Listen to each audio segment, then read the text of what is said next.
Biz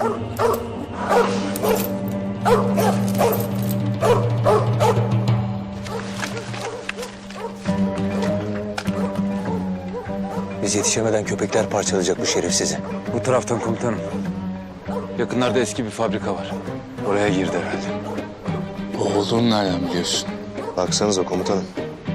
Şeytan görmüş gibi havlıyorlar.